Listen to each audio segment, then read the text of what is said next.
Ֆրինյոզի եթերում լուրերից դուրս հերթական միացումն է Փարիզից ինձ հետ կաշխատի Արման Ավագյանը, միջազգայնագետ։ Բարև Արման։ Աստծո բարին, Գագիկ ջան։ Շատ լավ ողջույնի ձև էր։ Արման ջան, եղանակներից կրկին սկսենք, ոնց է Փարիզում, ինչպես է եղանակները։ Մեղմ եղանակներ, անձրևներ կարևորը չկան դեռ։ Եվ ցրտերը դեռ չեն սկսել, բայց կարծում եմ թե շուտով կսկսվի։ Շատ բարի։ Ես մտածում էի մեր զրույցը սկսենք ֆրանսիական իրադարձություններից, սակայն անմիջապես եթերից առաջ հետաքրքիր բան տեղի ունեցավ ինձ հետ, ես տեղափոխվել էի կարծես Բրեժնևի ժամանակները, ինչու, որովհետև Դուշանբեում ԱՊՀ երկրների այդ վեհա ժողովա, թե կլոր ժողովա ինչա, դա էր տեղի ունենում, ու ինձ շատ հետաքրքրեց այն փաստը, որ իրանք մի հատ հանձնաժողով ունեն ԱՊՀ կառույցների մեջ, որը մարդու իրավունքների համար է ստեղծված, եւ այդ կինը շատ լավ ելույթ ունեցավ Բրեժնևյան ոգով, որ ԱՊՀ բոլոր երկրներում մարդու իրավունքները ամենապաշտպանվածն են։ Եվ Բրեժնևը համարվում է մարդու իրավունքների մեկը։ Ու դու պատկերացնում ես, այնտեղ նստած են Թուրքմենստան, Ղազախստան, Ուզբեկստան, Տաջիկստան,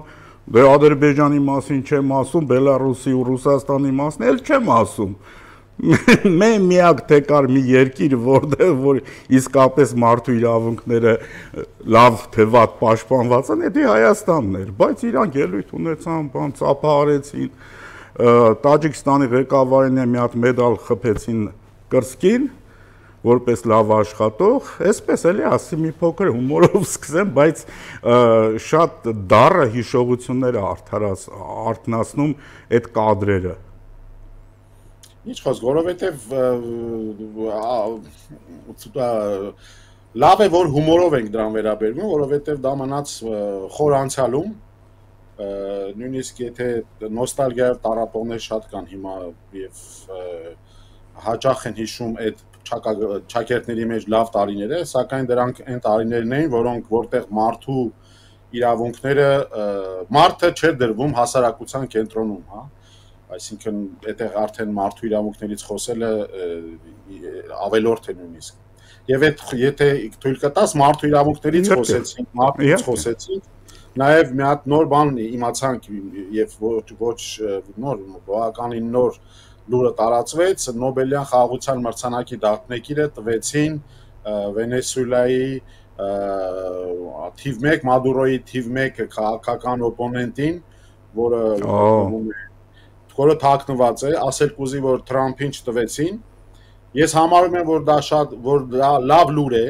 որովհետև դա թույլ կտա Թրամփին շարունակել իր գործունեությունը խաղաղության հաստատման, որ գոնե հաջորդը ստանա այս պարագայում, այո, որպեսզի կարողանա հաջորդը ստանալ, նույնիսկ նաև եթե պետք է նշենք, որ մոտավորապես նաև ժամեր առաջ իմացանք, որ միջին արևելքում Գազայի հատվածում եւ Իսրայելի միջև նաև ոնց որ թե խաղաղության մասին են եւս խոսում, ու խոսում ենք այդ խաղաղության մասին, Գագիկ ջան, այնքան հետաքրքիր է մեզ մոտ այդ համեմատականներ տանելը, ինչպիսի ցնծությամբ էին, հա, 3 եւ 3-4 օրը եւ Գազայի հատվածում արաբական մասը եւ հрьяաները ինչպիսի ցնծությամբ եւ ուրախությամբ էին մարդիկ ընդունում այդ պատերազմի ավարտի լուրը, այսինքն համամարտկային արժեք է այդ խաղաղությունը, որը չգիտես ինչպես, բայց կարող են մեզ մոտ որոշակի, այսպես ասեմ, հակապետական տարրեր, որովհետև այլապես նրանց կոչել չի կարելի, կարող են դա դնել հարցականի տակ կամ ինչ որ կասկածել կամ չձգտել դրան վերջի վերջո։ Հա։ Եվ ի վերջո հենց Ռոբերտ Քոչարյանի ասուլիսը թերևս ինչ որ առումով դրա վկայությունն էր, ես չեմ ուզում ոչինչ ասել այն ասուլիսի առումով ցանկացած մարդ, առավել եւս քաղաքական գործիչ, առավել եւս քաղաքական կուսակցության ղեկավար Իհարկե իրավունք ունի, չէ՞ որ քիչ առաջ մարդու իրավունքներից էին խոսում, ասուլիս տա գնահատական ներկայացնի եւ այլն քննադատի, հա, ինչու ոչ։ Բայց համեմատությունը ներկայիս խաղաղության եւ այն ավելի շուտ ձևակերպել որպես ինչ-որ ժամանակավոր հրադադար, որը կախված է միայն մեկ մարդու կամքից եւ այդ մարդը Ալիևն է, իմ կարծիքով թերևս, չգիտեմ, չասեմ սխալ, ամեն դեպքում պետքա կրկին մտածել նման արտահայտություններ ասելու դեպքում, որտեղ փաստ է, որ խաղաղություն է, փաստ է, որ խաղաղության մասին խոսում են գրեթե բոլորը, Միացյալ Նահանգներից սկսած Եվրոպայով, այդ թվում նաև խաղաղության գլխավոր շահառուներով Հայաստանի եւ Ադրբեջանի ղեկավարները Ալիև արդեն քանիցս հայտարարություն արել, որ այո, Հարավային Կովկասում խաղաղություն է։ Հիմա կանգնենք, ասենք, չէ, դա խաղաղություն չէ, այտենց խաղաղություն չի լինում, եւ դրա միակ ոնց որ շահողը, հա, բանն է, Ալիևը այնքան էլ ճիշտ չի։ Ավելին, եթե մենք խոսում ենք մեկ մարդու կամքի մասին, լավ, դիցուք այդպես է, այդ պարագայում ինչ, ուրեմն մենք պետքա գնանք մեկ այլ մարդու կամքից կախվենք, որն է Վլադիմիր Պուտինը, որը հիմա մենք նաև դրանից կխոսենք, ուղղակի, եթե չասեմ ստորացավ, չգիտեմ թե ինչ վիճակի հասավ, երբ որ հանդիպեց Ալիևի հետ Դուշանբեում եւ ներողություն խնդրեց, ընդ որում իր այդ կարճլիկ տեքստի մեջ երկու անգամ շեշտեց ներողությունը։ Ինչ խոսք, Գագիկ ջան, ես այսպես եմ կարծում, այդ ասուլիսը, որտեղ խոսում էր մեր ոչ բարով երկրորդ նախագահը, ցավոք սրտի, ուրեմն նման էր, գիտեք ինչ, ասենք նա կարող էր մի հատ վերնաշապիկ հագնել, վրան գրել I love you Putin։ Այդտեղ նույն բանն է լինելու, էլի, որովհետև խոսում ենք մի մարդու համար, որը Պուտինի շահերի ներկայացուցիչն է Հայաստանի Հանրապետությունում։ Ես ասում եմ Պուտինին ասել կուզի ներկայիս վարչակազմի, հա, որովհետև չընդհանրացնենք եւ չխոսենք ռուսական Կրեմլի, հա, Կրեմլի ներկայիս զբաղեցնողների մասին։ Եվ ըստ այդմ պարոն Քոչարյանը ինքը կարող է կախվել ցանկացած դիսկուրսից, կարող է փնտրել, ինչպես որ դա շատ լավ անում են, ասենք, այդ ռուսական պրոպագանդիստները, որոնց ալիքը մենք վաղուց արդեն անջատել ենք, այսինքն մեր հեռակառավարման վահանակում մեր ազգը արդեն այդ ալիքի կնոպկան չունի, չի միացնում, որովհետև պարզից էլ պարզ է, մենք շատ լավ հասկացել ենք ինչ է, հիմա այդ մարդը ոնց որ տենց գալիս է թարգմանաբար հայերեն խոսալով, բայց բոլորն է շատ լավ հասկանում են, որ խոսում է Գավարիտ Մոսկվա, հա? Այդ մարդը, որ նստած խոսում է Գավարիտ Մոսկվա, բայց խոսում է մի մարդ, որը մեզ ցավ է պատճառում, որը ես նորից եմ կրկնում, մեր ոչ բարով երկրորդ նախագահն է եղել, որը չի ներկայացել մեր ժողովրդի շահերը։ Նա ներկայացել է մաքսիմում իր ժողովրդի շահերը, ասել կուզի ընտանեկան, այդ կլանիկ, իր իրեն վերաբերվող միմիայն, այլ ոչ թե ժողովրդի շահերը։ Եվ դրանից ելնելով ինչի մասին ենք մենք ուզում, ասենք մի մարդ խոսում է, ինչ է, ուզում է ասել, որ այսօր այդ մի որոշողը կարող է լինել Պուտինը այսօր ինչ է որոշում, այսօր խաղաղություն բերող չէ, Պուտինը եւ խաղաղությունները հոմանիշներ չեն, դրանք տարբեր հասկացություններ են, եւ ինչ է, ուզում ենք մենք մեր ժողովրդին ինչ մատուցել, եթե նրա նպատակն է, որպեսզի հասկացնի, որ նա ոչ մի կերպ չի ներկայացնում հայ ժողովրդի շահը, նա դրանում գերազանցում է ուղղակի։ Շատ լավ, եւ միայն այդ թեման չէր, այնտեղ մի քանի կարևոր հատվածներ կային, որոնց կարելի է անդրադառնալ, ընդ որում նաեւ Ռոբերտ Քոչարյանը ներկայացրեց գրեթե իրենց նախընտրական օրակարգը, որը ոչնչով չի տարբերվում նախկին օրակարգերից, միայն այնտեղ ավելացված այն հատվածը, որ ինքը ասում էր պետք է ժողովրդին հասկացնել, համոզել, որ սա խաղաղություն չի, որ սա ընդհանրապես հրադադար է։ Իհարկե, ընդդիմության համար շատ պարզ է, որ խաղաղության կոմպոնենտը մեր ժողովրդի համար կարևորագույններից մեկն է։ Կարևորագույններից մեկն է, որ մեր ժողովուրդը հոգնել է այս 30 տարիների հեղուկ ոչ պատերազմ, ոչ խաղաղություն վիճակից։ Ի վերջո ամեն ինչ բխում է դրանից։ Արդեն հետդարձ չի լինելու։ Այսինքն մենք եկել ենք մի իրավիճակի, որտեղ ունենք մեկ սահմանազատում, ունենք երկխոսություն հարևան պետությունների հետ, որոնց հետ այդ երկխոսությունը չենք ունեցել տասնամյակներ շարունակ։ Եվ վերջիվերջո ունենք կոնսենսուս արևմտյան աշխարհում, որը նույնիսկ եթե այսօր քիչ թե շատ խաթարվում է, շարժվում է միջազգային իրավունքով։ Եվ միջազգային իրավունքը այսօր պաշտպանողները շատ ավելի զորեղ են եւ շատ ավելի լսելի են միջազգային հանրության կողմից եւ շատ ավելի ունակ են ռեգիոնում բերելու խաղաղություն, դրա վառ վստահությունն էլ նաեւ, որ մենք ունենք նախաստորագրված խաղաղության պայմանագիր։ Հիմա մեր ոչ բարով այդ ռուսամետները կամ ասենք այդ Կրեմլից, ոգեշնչված, ոգևորված եւ ֆինանսավորված, պետք է նաեւ նշել, որովհետեւ խոսքը հիբրիդային մի իրավիճակի մասին է, որտեղ այդ գրողը շարունակվում է, այդ գրողը սկսվել է արդեն, մենք գտնվում ենք նախընտրական կամպանիայի բուն փուլում, այդ իրավիճակում նրանք ոչ մի այլ բան չեն կարող բերել, քան հակազդել այդ խաղաղությունը եւ բերել նոյեմբերի 9-ի պայմանագիր, որտեղ ես չեմ հասկանում այդ նոյեմբերի 9-ի պայմանագիրում որտեղ է մեր շահը, եւ նշել եւ ներկայացնել որպես լավագույնը, որ Հայաստանը կարող էր ունենալ։ Այնինչ սկզբում ամենամեծ թիրախը նոյեմբերի 9-ին էր դրված, բայց քանի որ այնտեղ կա Պուտինի ստորագրությունը եւ I love you Պուտինը չենք նորանում, որովհետեւ այստեղ նաեւ մենք խոսում ենք աշխարհակարգից։ Ճիշտ է, մենք մի քիչ բարձեցնում ենք այս ամեն ինչը, Գագիկ ջան, բայց պետք է մեր ժողովուրդը շատ լավ հասկանա, որ մենք բացարձակ լուրջ ենք այս հարցերին մոտենում եւ լուրջ մոտենալով է այսօր, որ մենք ընդհանրապես կարող ենք ինչպես ասեմ, միմիայն հեգնակով դրան մոտենալ, որովհետեւ դրանք մեր շահերի լրիվ հակազդող երանգներ եւ իմպուլսներ հաղորդող կարծիքներ եւ ցանկություններ են, որոնց դեմ պետք է պայքարել, որովհետեւ մենք այսօր, եթե մենք խոսում ենք խաղաղությունից, այսօր մեր կառավարությունը կարողացել է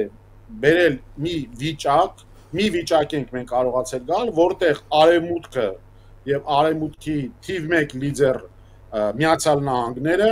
կարողացել են համոզել, պարտադրել, ինչպես ուզում եք դա ասել, ինչպես ուզում եք դրան մոտենալ, բայց գալ մի իրավիճակի, որտեղ խաղաղությունը այլևս այլընտրանք չունի, այո։ Եվ այստեղ մենք ունենք մի նախագահ, որը ունի մի արտակարգ բացասական իմիջ, հաշվի առնելով բոլոր իր այդ քաղաքական ունեցած ժառանգությունը, որը միմիայն բացասական, բացառությամբ իհարկե իր ընտանիքի եւ ընտանիքին աֆիլացված այդ բոլոր ուժերին, որոնք սնուցվել են տասնամյակներ շարունակ իրենց բիզնեսներով, իրենց էկոնոմիկ շահերով սնուցվել են այդ ընտանիքից, որը քամել է, բառից բուն իմաստով քամել է երկրի բոլոր եղած եւ չեղած ռեսուրսները, չմոռանալով իհարկե իր մեծ բարեկամ Ռուսաստանին, որին տրվել են այդ մեծ կտորները երկրի հարստությունների եւ այսօր նրանք կարոտ են մնացել այդ ամբողջի, որովհետեւ դրանք ահռելի գումարներ են։ Տեսեք, մենք այսօր մեր բյուջետը ինչպես է լցվում եւ մենք ինչպես կարողանում ենք լուծել խնդիրներ, որոնց մասին մենք չենք կարող մտածել առաջ։ Եվ այսօր այդ խմբակը, այդ խումբը, այդ մարդկանց կույտը, որոնք ոչ այլ ինչ են, քան երկրի, այսինքն Հայաստանի ապագայի շահերին հակառակ գործող միավորումներ, շարունակում են իրենց խոսույթները տարբեր կողմից մոտենալով հարցին։ Իհարկե, այդ ամեն ինչը փաթեթավորվում է հայրենասիրությամբ, չենք մոռանում, մեկենաց փաթեթ է Ուռակեցեի տրամաբանությամբ ընդ որում ոչ ոք չի վիճարկում Արարատ լեռան սրբազան լինելը, ոչ ոք չի վիճարկում մեր պատմությունը, ոչ ոք չի վիճարկում Վանա լիճն ու մնացած ամեն ինչը, ոչ ոք, բոլորն էլ հիշում են, բոլորն էլ այդ հիշողությունները փոխանցում են իրենց ժառանգներին, ասես թե չասես, երկրի իշխանությունը ուրիշ բան պնդի, ընդդիմությունը ուրիշ բան պնդի, դա ինչ որ արհեստական դիսկուրս է։ Որը ներմուծված է, այո, որը ներմուծվում է։ Որտեվ հետաքրքիր է, չէ, որ հասկանում ենք որտեղից է գալիս, այսինքն եթե գնանք մենք բուն ակունքին, Ռուսաստանը այսօր մտածում է Արարատի մասին, Արարատ լեռան մասին, Արևմտահայաստանի մասին, Արցախի մասին, ու այսպես կարելի է գնալ։ Իսկ հիմա մենք հետ պատտենք այդ անիվը, ով Արևմտյան Հայաստանը տվեց Թուրքին, ռուսը, ով Արարատ լեռը տվեց հանձնեց Թուրքին, Լենինը, այսինքն ռուսը, ով Արցախի ներկա վիճակը բերեց հասցրեց հայաթափման, կրկին ռուսը, այս պարագայում չգիտեմ ես ինչքան կարելի է այդ նույն փոცხի վրա ոտքը դնել։ Դե Գագիկ ջան, այսպեսի մի բան կա էլի հակազդելու համար, որովհետև մենք այստեղ խոսում ենք գաղափարականությունից, խոսում ենք այդ խոսույթներից, որոնք լավ, ասենք թե հեշտ է, հա, շատ հակազդել, որովհետև դիմաց ունենք մի խաղաղության նախաստորագրված պայմանագիր, որը անխոս ինքը լուրջ ձեռքբերում է միջազգային հանրության մեջ, բայց այստեղ մի հատ եկեք ուրիշ բան նայենք, էլի, մի հատ եկեք լավ, այդ դեպքում լավ, պարոն Քոչարյանը, որ այդպեսի ինքը տենց լուրջ գաղափարներով չնայած համարում է, որ ամեն ասիլուսում մենք տեսնում ենք թե ինչպես ենք մենք մի երկիր վստահել նմանատիպ ղեկավարի, որը թերուս է։ Ես այնպեսի բան։ Մի մարդ, որը մեկնաբանում է, ասենք, արհեստական բանականությամբ, ասենք, լուսանկար։ Դա անլուրջ է, հասկանում եք, դա նույնիսկ այդ ինստիտուտին հարիր չէ նախագահի։ Լավ, պարոն նախագահ, օրինակ, էկոնոմիկ ֆոնի վրա ինչպես է տեսնում համագործակցությունը Ռուսաստանին, որը մեկը լինի Ռուսաստանին օգնի տարբերակով, ասենք, ինչպես է նա տեսնում այդ համագործակցությունը։ Դա շատ պարզ է, հենց էս է խնդիրը, երբ որ ամեն ինչ պարզունակացվում է, մենք հասնում ենք, տեսնում ենք են, ունենում ենք են, ինչ որ ունենք, այսինքն Ռուսաստանը մեր համար դա կոլտնտեսային շուկա է, ուրիշ ոչինչ, այսինքն մեր ժողովրդական լեզվով ասած պամիդորն ու կարտոլը ծախելու տեղ։ Այո, որը մենք արտանում ենք Ռուսաստան առանց որևիցե հավելյալ ինչ-որ նորմերի, որը կարևոր են այսօր։ Կարող է մենք ավելի լավ գնով վաճառենք այդ լոլիկը Եվրոպայում, բայց քանի որ կա այդ կոլտնտեսային շուկան, այդ պարագայում մեր ապրանքն էլ կլինի այն ինչ որ կա։ Եվ որը ինչպես տեսնում ենք եւ գնալով շատ ավելի կտեսնենք, հուսամ չենք հասնի կոլապսային կամ կրիզիսային բանի, որ կօգտագործվի նաև երկրի դեմ, ասելով, որ ձեր արտահանումների X քանակը պետք է ընդունենք, որ մեծամասնությունը այսօր գնում է դեպի Ռուսաստան,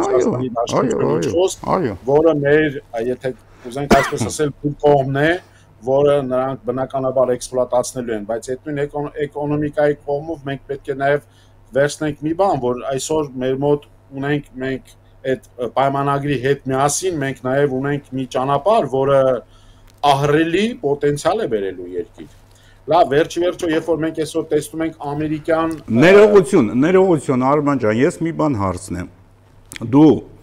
սենց ասեմ, տարին 12-ամիս Ֆրանսիայում ես։ Ֆրանսիական խանութներում հայկական ապրանքներ տեսած կլինես, չէ՞։ Կան, այո։ Այսինքն ամենախիստ շուկան, որը կարելի է ասել ֆրանսիական շուկան է, հայկական ապրանքը կարողանում է մտնի։ Այսինքն այդ ապրանքը այսինքն մենք պոտենցիալ այստեղ ունենք ահռելի։ Իհարկե, որ այդ պոտենցիալը մենք չենք կարողանում օգտագործել, որովհետև մենք ունենք նորմերի խնդիր, հա, որը պահանջում է այսօր ավելի քրտնաջան աշխատանք, երեք կարելի է ասել ֆինանսներ, բայց այսօր ֆինանսները այնպես են, որ կարելի է եւ բանկային համակարգով օգնությամբ եւ պետության օգնությամբ կարելի է այդ նորմերին հասնել, այստեղ մեր մոտ խնդիրը ավելի շատ ինձ թվում է գտնվում է ճանապարհների դաշտում, ես մեծ հույսեր եմ փայփայում, որ մեր ճանապարհները կբացվեն նաեւ Թուրքիայի հետ, որովհետեւ մենք կարողանանք ելք ունենալ դեպի ծով, այլ ընտրանքային ելք, քան թե Վրաստանի միջոցով եւ ինչպես նշեցիր, երբ որ խոսում ենք Ֆրանսիա, մենք պետք է խոսենք Եվրոպա, որովհետեւ այստեղ ընդհանուր մի համակարգ է գործում, հա, եւ մուտք են գործում առաջին իսկ եվրոպական քաղաք մուտք գործելուց գործում է նույն համակարգը կարելի ասել եւ այստեղ բնականաբար պոտենցիալը ահռելի է ուրիշ բան որ մենք ունենք չացող նաեւ եթե մենք հիշենք որ եվրոպական ամենաազդեցիկ պաշտոնյաներից մեկը ասեց որ Հայաստանը իրենց ամենակարևոր գործընկերներից մեկն է Եվ դա բոլորովին պատահական շատ լավ հասկացել են Եվրոպայում, որ Կովկասը մի ռեգիոն է, որը օդի ջրի նման պետք է պահպանել ռուսաստանյան ազդեցությունից դուրս, որովհետև տեսան ինչպիսի խնդիրներ կարող է բերել եւ վերջի-վերջո տեսնում են ինչպիսի խնդիրներ կան այսօր Վրաստանում եւ փորձում են ես համոզված եմ որ Եվրոպան փորձելու է ամեն կերպ աջակցել եւ հեշտացնել մեզ մուտքը դեպի եվրոպական շուկա ուրիշ բան որ այսօր Եվրոպան պետք է ընդունենք նաեւ դա որ այսօր Եվրոպան ռուս-ուկրաինական պատերազմի ֆոնին նաեւ տնտեսապես հեշտ իրավիճակում չէ նորից կրկնեմ որ եւ պետք է նաեւ հիշենք որ մեր ապրանքները երբ որ արդեն գալիս հասնում են եվրոպական շուկա նրանք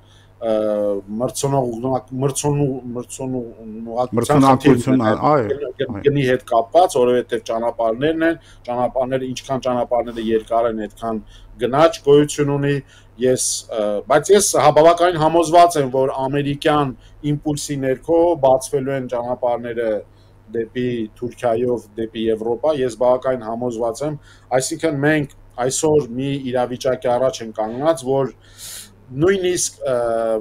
Ռուսաստանը, որը տեսնում ենք չի կարողանալու մեզ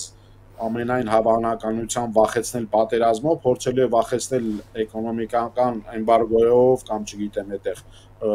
լարսի ճանապարհով,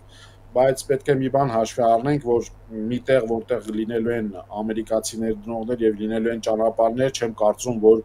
ճանապարհները չբացվեն Թուրքիա տանող մասով հատկապես, որովհետեւ ձեռք է տալիս երկուստեք բոլոր եւ ոչ միայն երկուստեք, ոչ միայն Թուրքիա, Հայաստան, այլ նաեւ ռեգիոնին եւ Եվրոպային։ Եվ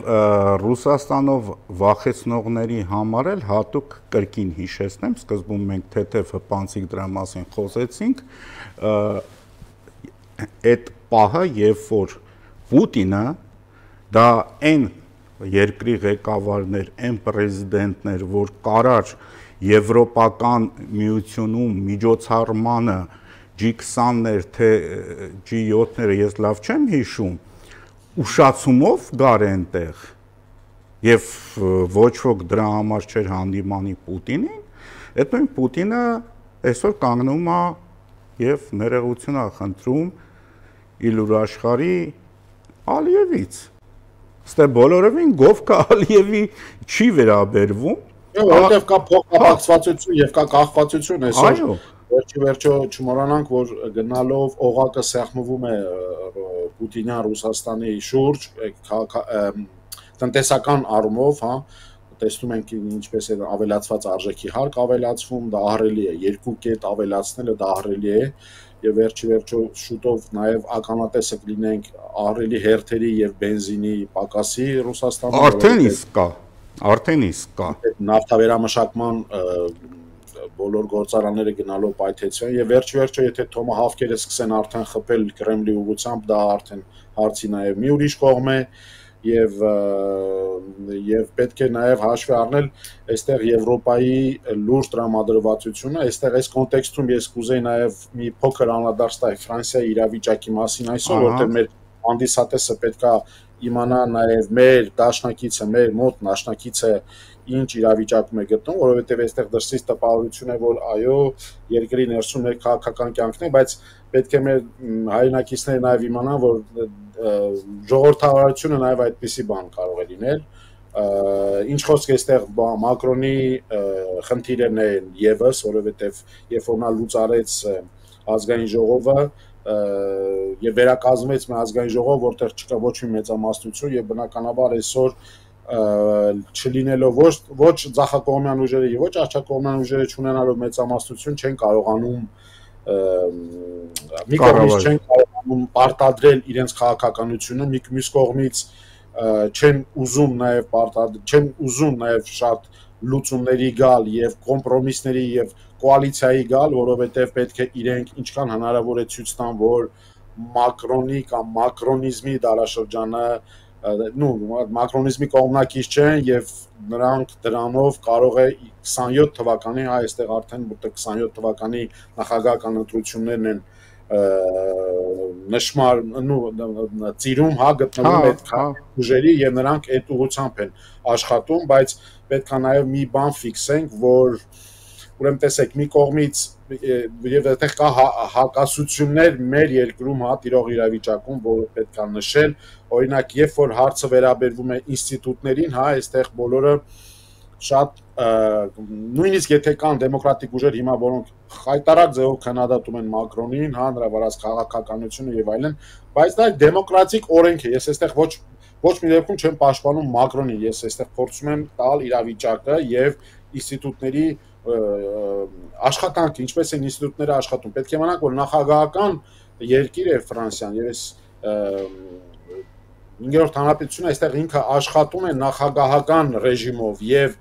այն ոչ մեկ չի ուզում խարխլել, այսինքն հրաժարական պահանջողները մինիմում շատ քիչ էին, մեկ նախկին վարչապետ էր, որ հրաժարական պահանջեց,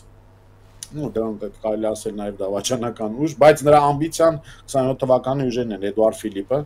բայց նրանից բացի ոչ մեկը նախագահի հրաժարական չի պահանջում, որովհետև ինստիտուտը պետք է ուժեղ պահել նախագահի։ Դա ասել կուզի, որ մյուս անգամ եւս երբ որ խորհրդական ընտրություններում լինեն խնդիրներ եւ չլինի մեծամասնություն, ուրեմն նշանակում է պետք է նախագահ հրաժարական տա, իհարկե ոչ։ Հետո այստեղ մի խնդիր կա նաեւ եւս, որը մատնանշեց այս վերջին ժամանակավոր վարչապետը, դա նաեւ որ այսօր միջազգային հարթակի վրա կան շատ լուրջ խնդիրներ եւ Ֆրանսիային անհրաժեշտ է նախագահի գործունեությունը եւ Մակրոնը ինքը տեսեք ինքը չունի ոչ մի նախագահական ամբիցիա, ինքը արդեն երկու իր ժամանակները կառավարել է, նրա միակ բանը դա նաեւ որպեսի միջազգային հարթակում եւ վերջ այդ մարդը մի բանում է, որին մենք պետք է իրան ողջունենք, նա միջազգային իրավունքի շատ լուրջ ջատագովն է։ Դրա վառօրինակ էր հենց Պանթեոնում 3 թաղվեց ուրեմն նախկին արտարատության նախարար, որը եւ մեծ ջատագովներ ցմա դատապարտման դեմ եւ որին նա հասավ Միտերանի ժամանակ, դա մեկն էր, որին ես նույնիսկ առիթ եմ ունեցել հանդիպելու տարիներ առաջ եւ նա թաղվեց Պանթեոնում, բայց նաեւ նա մեկն էր, որը միջազգային իրավունքի մեծ ջատագովներ եւ Մակրոնը իր ելույթում նշեց նաև մեկ անգամ եւս այդ փաստը եւ ինչու եմ ցան նշում, որ Ֆրանսիայի միջազգային քաղաքականության մեջ միջազգային իրավունքը եւ պաշտպանված Եվրոպան, պաշտպանված եվրոպական ժողովուրդները դա առանցքային քաղաքականության առանցքային մաս է եւ ինչը լինի եւ